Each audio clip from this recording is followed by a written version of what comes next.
Demi kelancaran acara, marilah kita buka pagi hari ini acara tersebut dengan pembacaan suratul Fatihah. Marilah kita bersama-sama baca Bismillahirrahmanirrahim.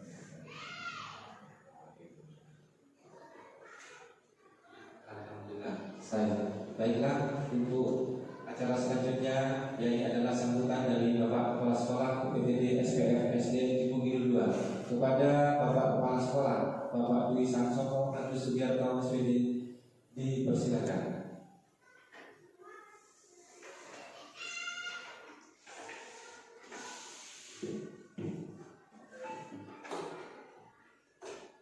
Assalamualaikum warahmatullahi wabarakatuh. Waalaikumsalam warahmatullahi wabarakatuh. Yang saya hormati Bapak Ibu guru dari SDN Jelung Kidul 2 dan utamanya Bapak Renza Dermawan selaku pembicara dalam kegiatan diseminasi modul 1.4 ini, yaitu tentang budaya positif.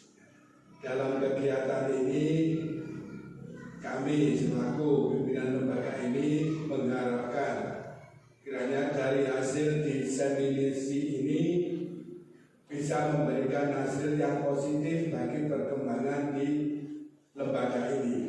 Ini tentang budaya positif. Tentunya banyak hal-hal yang juga akan bisa berkembang berkaitan dengan budaya positif yang akan disampaikan oleh Bapak Rendra Dermawan.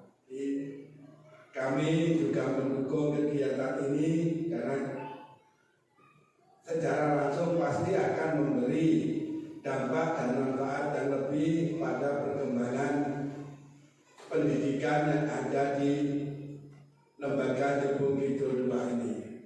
Sekali lagi harapan saya kiranya kegiatan ini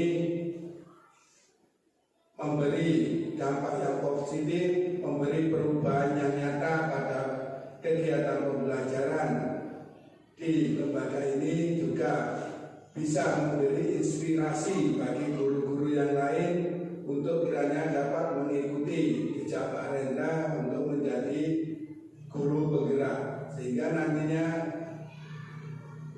dengan menjadi guru penggerak kiranya semua juga berimbas pada kemajuan pendidikan khususnya di lembaga ini dan di Kecamatan Tlogosari pada umumnya. Ya, pada kesempatan itu yang kami sampaikan. Semoga kegiatan ini berjalan lancar dan benar-benar bermanfaat bagi kita semua. Ini wassalamualaikum warahmatullahi wabarakatuh. Baik, terima kasih.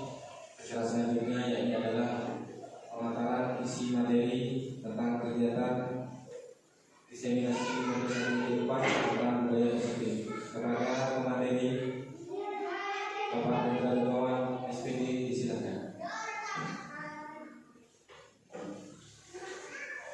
Terima kasih atas kesempatannya. Assalamualaikum warahmatullahi wabarakatuh.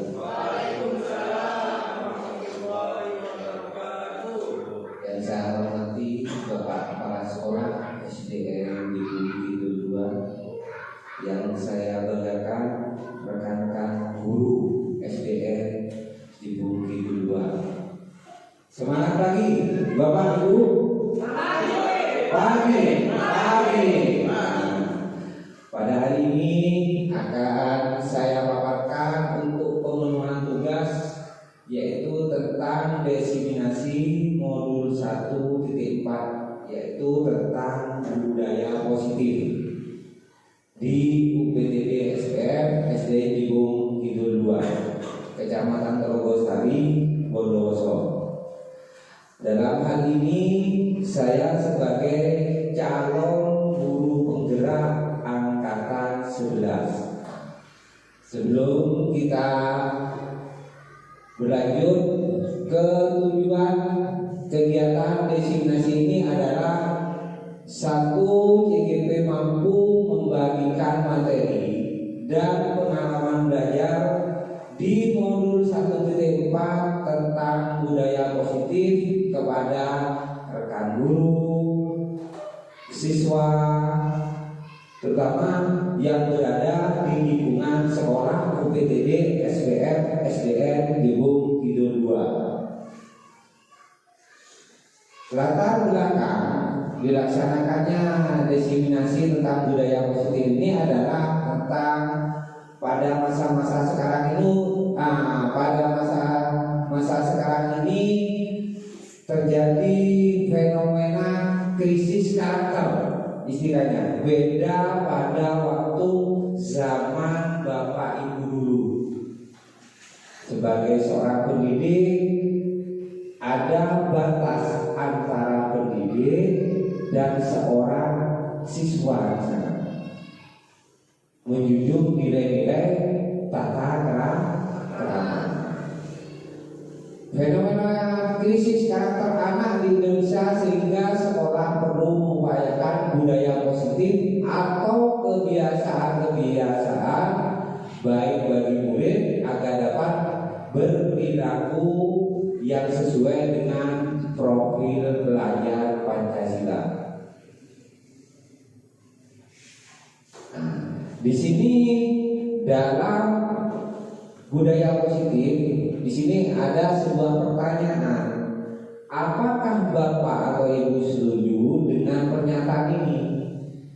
Hukuman dapat mendisiplinkan anak, yang pertama. Yang kedua, pemberian hukuman dengan hal positif seperti membaca atau membersihkan halaman sekolah dapat meningkatkan disiplin anak. Yang ketiga, memberi penghargaan dapat meningkatkan motivasi belajar peserta didik. Di sini dalam modul 1.4 tentang budaya positif adalah adanya perubahan paradigma. Di sini ada kelompok A dan B dan seorang teman. Di sana kita mengumpamakan, mempraktekkan di sini adalah mencoba dengan sekuat tenaga dengan berbagai cara untuk meminta Anda memberikan benda tersebut, umpamanya bisa membujuk, mengancam, menghardik, merayu, menyuap, apa saja agar dapat membuka kepala tangan. Contohnya seperti ini. Saya minta contoh satu orang guru di sini, Pak Yuda, minta tolong maju ke depan. Kepalkan tangan Pak Yuda. Otomatis dalam memberi, istilahnya membujuk, mengancam, hadir, merayu, menyuap, apa saja agar dapat membuka tangan. Contohnya segala hal, intinya dalam hal yang positif di sekolah kita. Contohnya anak umpamanya dapat menyelesaikan tugas dengan nilai 90 atau 80, otomatis dia mempunyai nilai bagus. Tentunya di sana kita kan tentunya ada timbal balik di sana, entah itu memberikan penghargaan berupa yang makanan, berupa ujian. Seperti itu contohnya. Umpamanya saya nanti tolong buka tangan Pak Yuda, nanti saya kasih imbalan uang 10.000. Apakah mau Pak Yuda? Otomatis kalau mau, otomatis dibuka. Seperti itu ibaratnya. Diberi iming-iming, misalnya istilahnya rayuan di sana sudah ada kata membujuk, mengancam, menghardik, rayu, menyuap agar membuka kepala tangannya. Gitu contohnya. Perubahan paradigma teori kontrol atau misi kontrol di sini itu terdapat beberapa. Satu, tujuan guru di sini adalah ilusinya guru dapat mengontrol seorang murid di sini. Yang kedua, ilusi bahwa kritik dan membuat orang merasa bersalah dapat menguatkan karakter peserta didik di sana. Yang ketiga, di sana ilusi bahwa semua penguatan positif, efektif dan bermanfaat bagi kelangsungan kedepannya bagi siswa tersebut. Yang keempat di sini adalah ilusi bahwa orang dewasa memiliki hak untuk memaksa. Inti dari hak memaksa di sini adalah dalam hal yang positif di sini. Ya. Di sini ada sebuah perumpamaan perbandingan antara perubahan paradigma stimulus respon dan teori kontrol di sini. Nah, stimulus respon, contohnya kita mencoba mengubah orang agar berpandangan sama dengan kita. Dengan teori kontrolnya di sana adalah kita berusaha memahami pandangan orang lain tentang dunia di sini. Ya, contohnya yang kedua adalah perilaku buruk dilihat sebagai suatu kesalahan. Teori kontrolnya adalah semua perilaku memiliki sebuah tujuan di sana. Yang ketiga adalah orang lain bisa mengontrol saya. Teori kontrolnya hanya Anda yang bisa mengontrol diri Anda di sana. Yang keempat adalah saya bisa mengontrol orang lain. Anda tidak bisa mengontrol orang lain kalau teori kontrolnya di sana. Jadi ada perbedaan di sini antara stimulus respon dan teori kontrol di sini. Model berpikir menang atau kalah dalam stimulus respon. Teori kontrolnya adalah model berpikir menang. Jadi tidak harus dikaitkan antara stimulus respon dan teori kontrol di sana. Nantinya ini akan lanjut ada istilah di sana segitiga restitusi. Lanjut. Mari kita amati gambar tentang budaya positif yang sudah biasa kita lakukan. Contohnya di sana. Nah, di sini ada gambar yang pertama, ada satu keluarga memakai masker.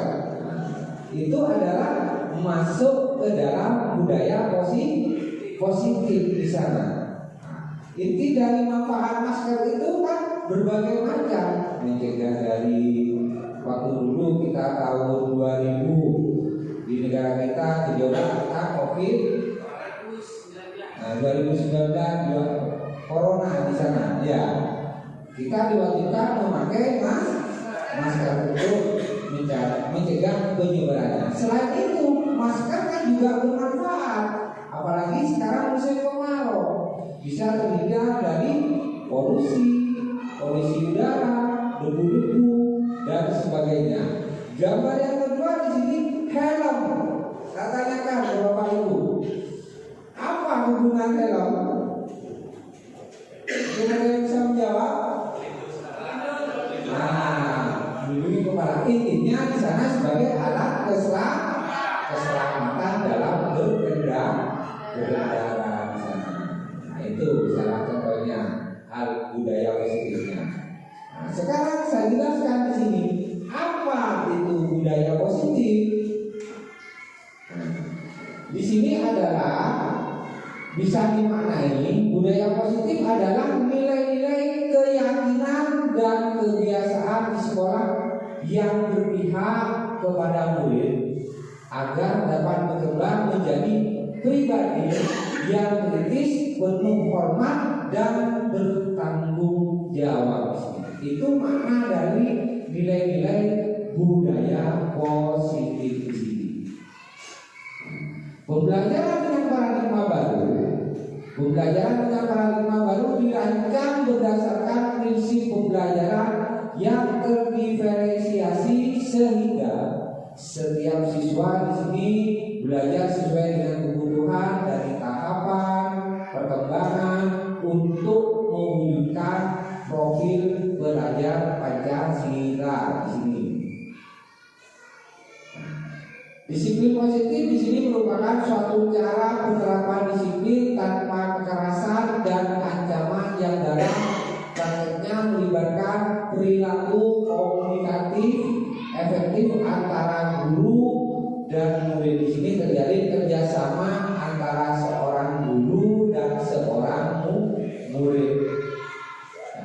Penerapan disiplin positif mengajarkan murid untuk memahami konsekuensi perilaku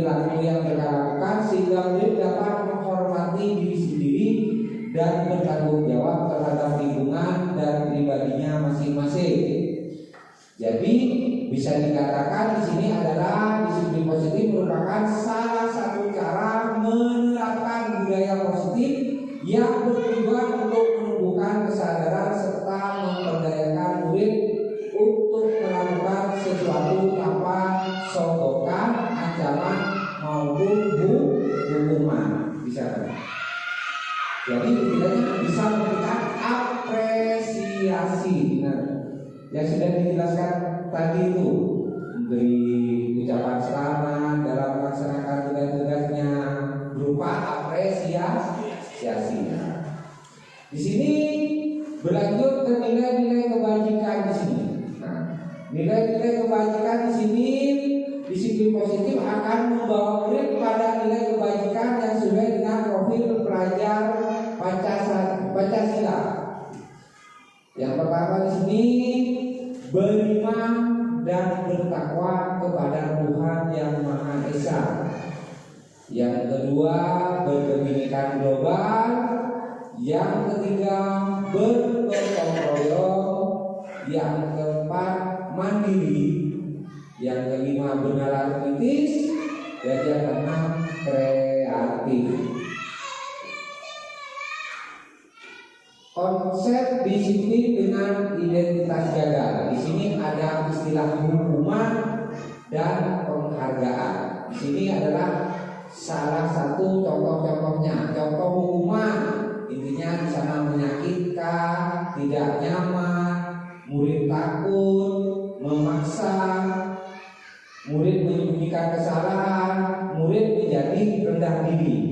Itu masuk di dalam konsep disiplin hukuman di sana. Penghargaan di sini ada berbagai contoh yang tidak efektif, merusak hubungan, mematikan kreativitas, menghukum dengan sistem ranking, merampas hak menghargai diri. Identitas sukses di sini konsekuensinya adalah penguatan jangka pendek. Perlu monitoring berkelanjutan, stimulus respon, murid mematuhi peraturan. Yang kelima kehilangan waktu untuk merenungi kesalahan. Konsekuensi.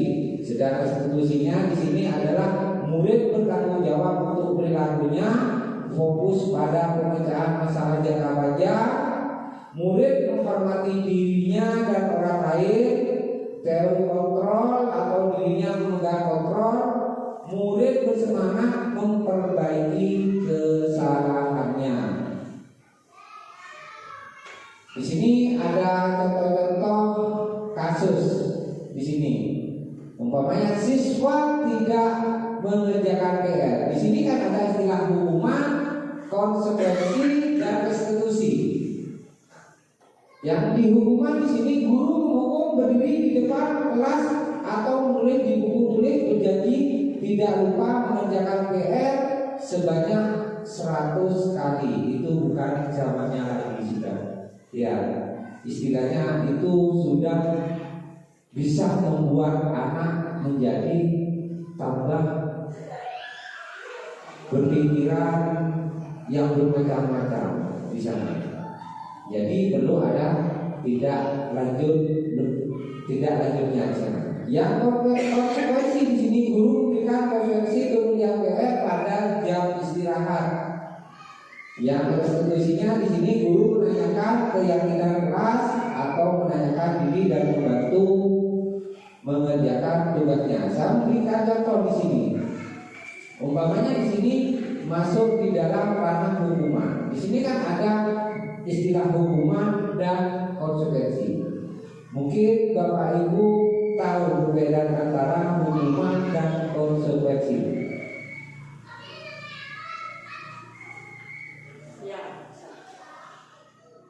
Bisa diartikan perbedaan antara hukuman dan konsekuensi. Hukuman itu langsung menjudge anak harus mengerjakan PR atau ditulis banyak 100 kali, jadi langsung dihukum karena itu. Dari konsekuensinya, kalau konsekuensi memberi solusi bagaimana anak bisa mengerjakan PR di jam istirahat. Jadi kalau hukuman itu adalah sebuah peraturan yang tidak bisa dirubah. Sedangkan konsekuensinya di sini adalah tidak lanjutnya di sini. Nah, di sini kita akan mengacu kepada restitusinya, mengacu kepada keyakinan terlas di sana. Tentunya Bapak Ibu kan pada tahun awal tahun ajaran baru, tentunya kan sudah membuat suatu keyakinan kelas di kelasnya masing-masing. Nah, contohnya itu kan dibuat bersama antara guru dan siswa. Saya ambil contoh umpamanya 1,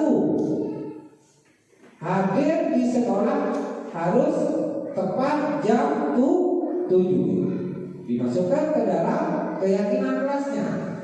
Yang kedua, mengerjakan tugas tepat waktu. Itu adalah suatu kesepakatan yang diambil di dalam kelas antara seorang guru dan siswa. Jadi mungkin setiap kelas antara dari kelas 1 sampai kelas 6 di sini kan tentunya mempunyai berbagai keyakinan kelas yang berbeda-beda, mengacu kepada kelas rendah dan kelas tinggi. Ya, mungkin di kelas rendah sebagian berapa poin, di sini di kelas tinggi mungkin ada beberapa poin. Nah, seperti itu. Keyakinan kelas ini adalah suatu nilai-nilai kebaikan atau prinsip-prinsip universal yang disepakati bersama secara universal, secara menyeluruh global di sini. Lepas dari latar belakang suku di sana, negara, bahasa maupun agama. Jadi tidak membeda-bedakan di sana. Baik itu suku Jawa, suku Madura, orang Jawa, orang tidak membeda-bedakan suku di sana dan ras. Yang mampu dan tidak mampu jangan dibeda-bedakan. Itu semuanya sama. Kita ngambil suatu keputusan di sana. Di sini menurut dosen tahun 98, suatu keyakinan akan lebih memotivasi seseorang dari dalam atau istilahnya intrinsik. Seseorang akan lebih bersemangat untuk menjalankan keyakinannya daripada hanya sekedar mengikuti serangkaian peraturan di sini. Itu menurut dosen di sini. Nah, ini contoh-contoh pembentukan keyakinan kelas di sini. Jadi keyakinan kelas itu bersifat abstrak daripada peraturan yang lebih rinci dan konkret. Contohnya di bidang hukum itu lebih konkret karena ada pasal-pasalnya, butir-butirnya itu lebih konkret. Kalau keyakinan kelas di sini hanya ajarnya bersifat abstrak yang sesuai dengan kelas kita. Kita mengajar kelas 1 yang kita hadapi adalah anak yang baru berkembang di sana. Jangan terlalu monoton seperti di kelas tinggi di sana, sudah beda pemikirannya. Ya, jadi sifatnya kalau masih kelas 1 kan masih bersifat ke anak-anak. Nah, tetapi kalau sudah di kelas 4, 5 sudah mulai belajar lebih di sana sudah mengerti sudah tentang hal antara baik dan buruk di sana sudah bisa memahami. Yang kedua di sana berupa pernyataan-pernyataan yang universal. Yang ketiga, keyakinan kelas senantiasa dibuat dalam bentuk yang positif di sana. Yang keempat, keyakinan kelas hendaknya tidak terlalu banyak sehingga mudah diingat dan dipahami oleh semua warga sekolah, terutama di mana kelas tersebut berada. Baik kelas 1 sampai kelas 6. Ya. Yang kelima di sana semua warga kelas sebaiknya ikut berkontribusi dalam membuat kegiatan kelas lewat jurang pendapat, bersedia meninjau kembali keyakinan kelas dari waktu ke waktu. Jadi maksudnya di sini dari waktu ke waktu kita kan ada tahun ajaran baru. Jadi di tahun ajaran baru berikutnya kita bisa berubah keyakinan tersebut, tergantung kesepakatan antara guru dan siswanya bisa dirubah keyakinan tersebut. Jadi di sini keyakinan itu ada hubungannya, ada sifat kontrol, hukuman dan penghargaan. Di sini ada sebuah pertanyaan, mengapa tidak peraturan saja? Mengapa harus keyakinan jelas?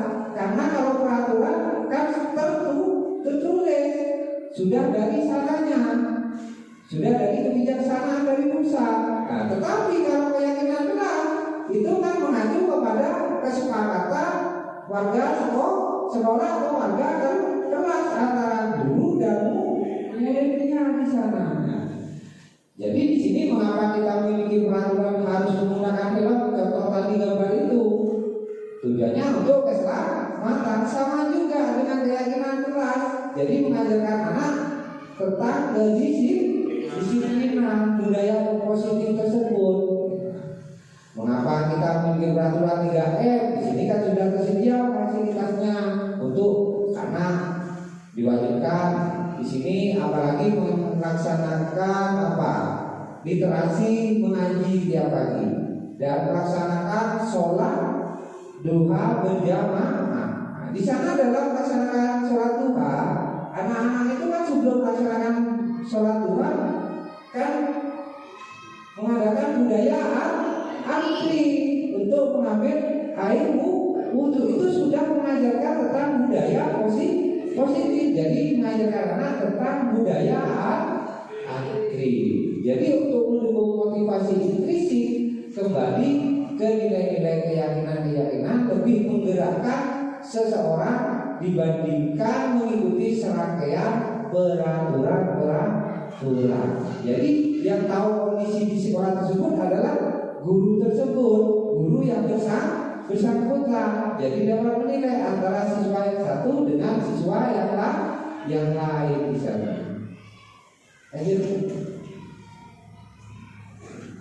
Di sini ada 5 kebutuhan dasar manusia. Di sana ada bertahan hidup, kasih sayang dan rasa diterima, penguasaan, kebebasan dan kesenangan di sana. Nah, 5 posisi kontrol. Nah, kita sebagai pendidik tentunya harus memahami tentang 5 posisi kontrol tersebut. 5 posisi kontrol tersebut mencakup penghukum, pembuat rasa bersalah, sebagai teman, pemantau dan manajer.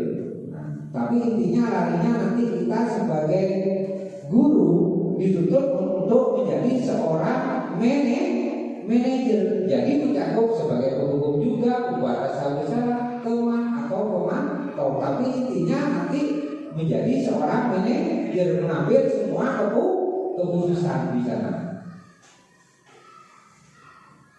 Nah, di sini lanjut. Nah, di sini ada perilaku contoh tabel. Di sini ada perilaku kontrol negatif antara penghukum, sebagai pembuat rasa bersalah, sebagai teman, sebagai pemantau dan sebagai manajer di sana. Saya ambil sebuah contoh di sana. Menghardik, menunjuk-nunjuk, menyakiti, menyindir, itu suatu istilahnya penghukum di sana. Kalau istilah membuat merasa bersalah, berceramah, menunjukkan kekecewaan atau mendalam. Jadi kita dapat menggali kata-kata di sana istilahnya. Ada hal apa kiranya seorang siswa itu melakukan hal-hal, contohnya di luar dari keyakinan kelas kita, melanggar umpamanya, yang sebagai teman membuatkan alasan-alasan untuk murid-muridnya, sedangkan sebagai pemantau di sini menghitung dan mengukur. Maksud menghitung dan mengukur ini adalah untuk mengetahui posisi sifat tersebut apakah sudah sesuai dengan keyakinan kelasnya ataukah tidak, atau dia melanggar seperti itu. Intinya di sana nantinya larinya sebagai manajer. Jadi kita sebagai manajer menanyakan pertanyaan-pertanyaan hal-hal apa yang sudah dia lakukan. Contohnya seperti ada sebuah pertanyaan, kalau kamu tidak melakukannya, saya akan tidak akan menghukum. Seperti itu. Kalau dia melakukan suatu hal yang melanggar, kita akan menghukum di sana. Nah, ya menjubit. Nah, kalau menjubit mungkin pada sekarang itu kita sudah terbentur dengan peraturan perundang-undangan di sana. Masuk di pasal tentang kekerasan anak di sana. Jadi tidak dianjurkan seperti itu. Pembuat merasa bersalah, kamu sudah mengecewakan ibu bapak. Tentunya kan kita sebagai guru kelas, kalau ada siswa kita yang melanggar, apakah kita kecewa sebagai guru? Pasti kecewa karena sudah melanggar dari keyakinan kelas yang kita sepakati di sana. Nah, kalau sebagai teman, lakukan demi bapak ibu yang sudah nanti bapak ibu bantu bereskan. Contohnya adalah mendampingi siswa dalam hal belajar. Jadi kita seorang tidak ada hubungan batas nantinya antara seorang guru dan siswa, dianggap teman. Ya. Sebagai pemantau, apa peraturannya, konsekuensinya, apa yang telah kamu lakukan, apa yang terjadi sekarang. Nah, dan sebagai manajer, apa yang kita yakini, contohnya apa kamu menyakiti hal tersebut. Nah, tentunya harus mempunyai sebuah alasan di sana. Ada hal apa dia melakukan melanggar peraturan tersebut? Tentunya perlu digali lebih lanjut. Ya, di sana kita adakan pertanyaan pemantik. Kita bisa harus tahu lingkungan sosial di sekitar rumahnya. Jika itu sebagai referensi kita dalam menentukan atau menjustis seseorang sebelum kita menjustisnya. Jadi kita harus menggali lebih dalam terlebih dahulu di sini. Ya. Hasilnya nanti kalau kita sebagai penghukum, anak itu akan punya jiwa pemberontak, pendendam, dan akan selalu menyalahkan orang lain. Kalau dilaksanakan hukuman, contohnya kalau terlambat datang ke sekolah pas 10 kali 10 kali halaman, kan itu menghukum. Akhirnya mempunyai jiwa-jiwa pemberontak nantinya, dan selalu akan menyalahkan orang lain. Kalau merasa membuat bersalah di sini adalah menyembunyikan atau menyangka berbohong. Anak-anak akan belajar berbohong nantinya. Kalau dia di justice, istilahnya merasa bersalah, padahal dia tidak melakukan. Kan perlu digali. Bisa kita tanyakan hal apa sehingga dia melanggar peraturan keyakinan kelas yang kita sepakati.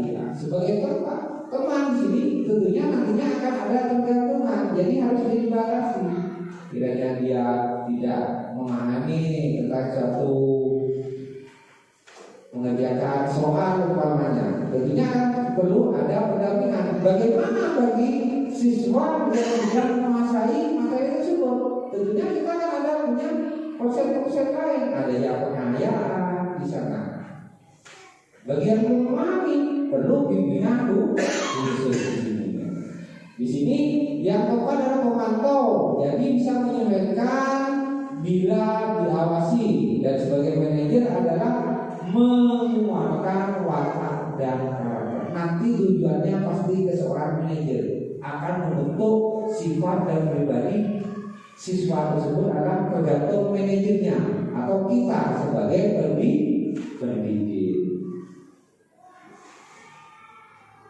Di sini kita akan membahas tentang segitiga institusi di sini.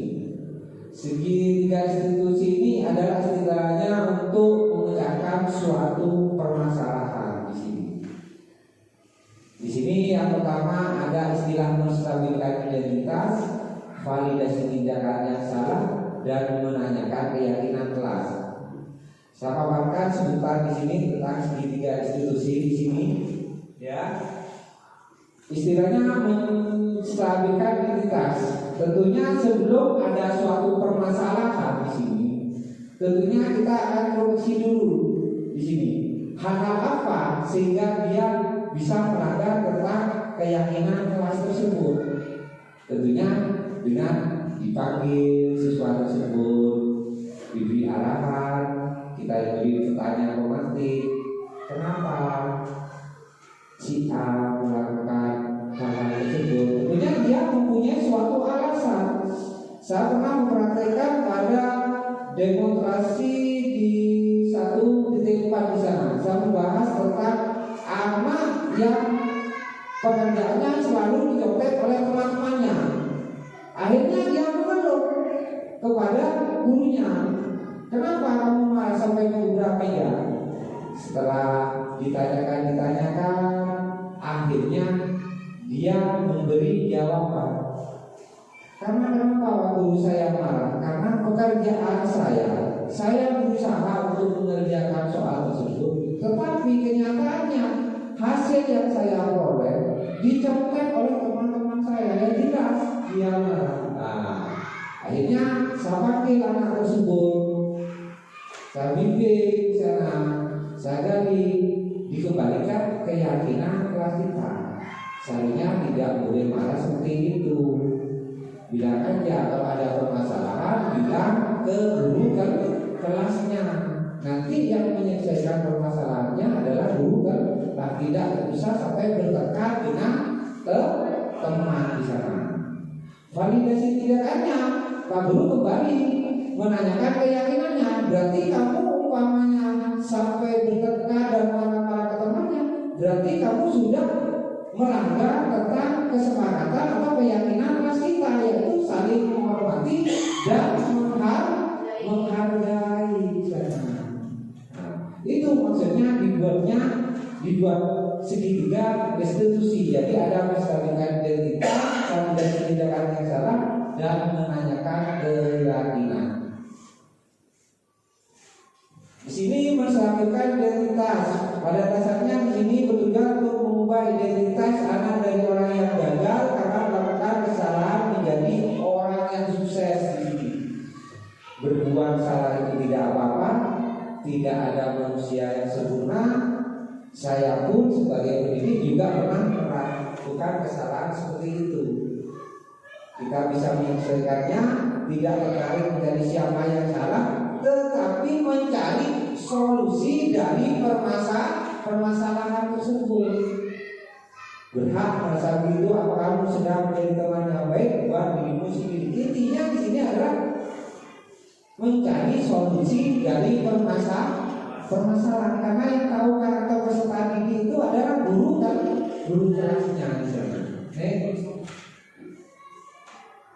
Nah, di sini validasi tindakan yang salah, memantau siswa mengenali kebutuhan yang ingin dipenuhi ketika melakukan kesalahan itu. Guru berkata, kamu bisa melakukan yang lebih buruk dari ini, kamu pasti punya alasan mengapa melakukan hal itu. Kamu patut bangga pada dirimu sendiri karena kamu telah melindungi sesuatu yang penting buatmu. Kamu boleh mempertahankan sikap itu, tapi kamu harus menambahkan sikap yang baru di sini. Ya. Menanyakan keyakinan di sini adalah melihat kesalahannya dihubungkan dengan norma sosial dan nilai-nilai yang mendasari manusia, yaitu berinteraksi dengan orang lain. Contohnya di sini guru berkata, apa yang kita percaya sebagai kelas atau keluarga, apa nilai-nilai umum yang telah kita sepakati, ada bayangan kita tentang kelas yang ideal. Kamu mau jadi orang yang seperti apa? Nanti bisa menjabarkan seperti itu guru kelasnya. Ya. Di sini ada pendekatan restitusi. Restitusi adalah proses menciptakan kondisi bagi murid untuk memperbaiki kesalahan mereka sehingga bisa kembali pada kelompok mereka dengan karakter yang lebih kuat. Itu menurut dosen 2004 di sini.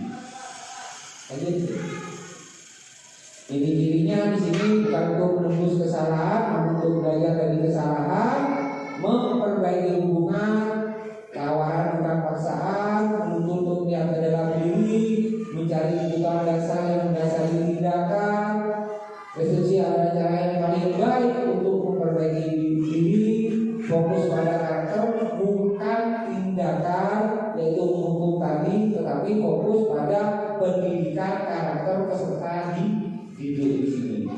Mengembalikan murid yang berbuat salah pada kelompoknya sesuai dengan keyakinan kelas tadi tersebut. Ya, yang sudah disepakati antara guru dan murid. Nah, terima kasih. Mungkin itu saja pemaparan dari saya. Mungkin ada pertanyaan dari Bapak Ibu guru tentang budaya positif ini. Kami silakan.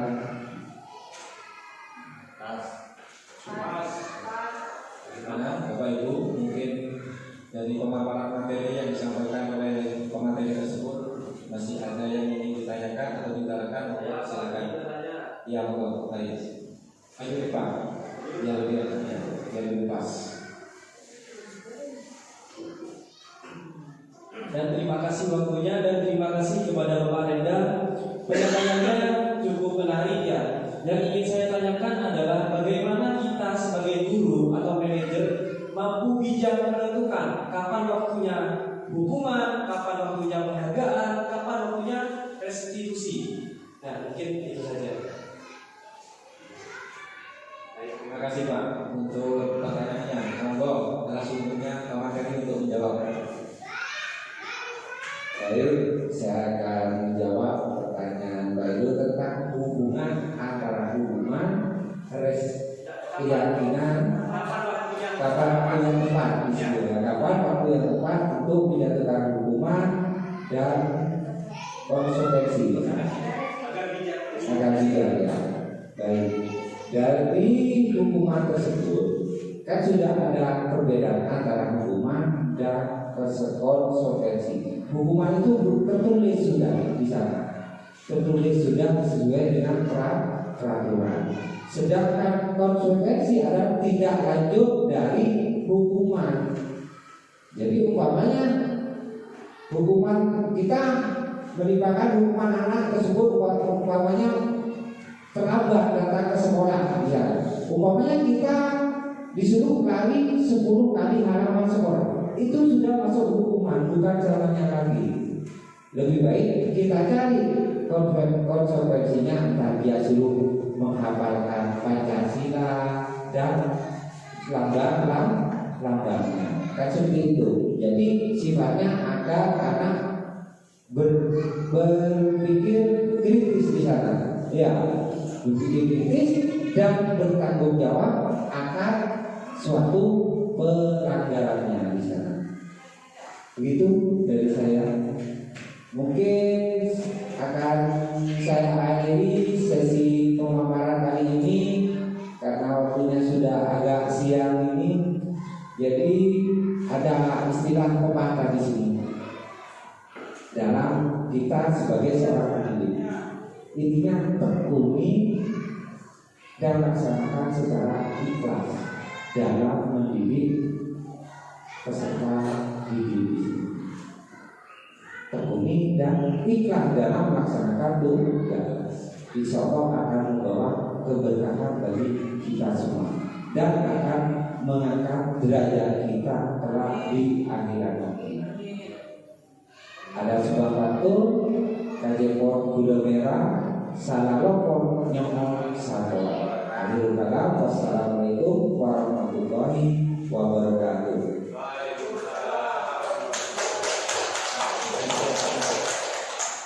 Terima kasih atas penyampaian yang disampaikan oleh Bapak Renda Kawaniswili. Semoga apa yang disampaikan tadi bisa menjadi motivasi untuk kita semua rekan-rekan guru supaya ilmu yang telah dikumpulkan bisa berkembang serta memajukan pendidik kita terutama di PTD SPF SD Bukit 2. Demikianlah acara pada pagi hari ini. Akhirul kalam dari saya. Assalamualaikum warahmatullahi wabarakatuh. Waalaikumsalam.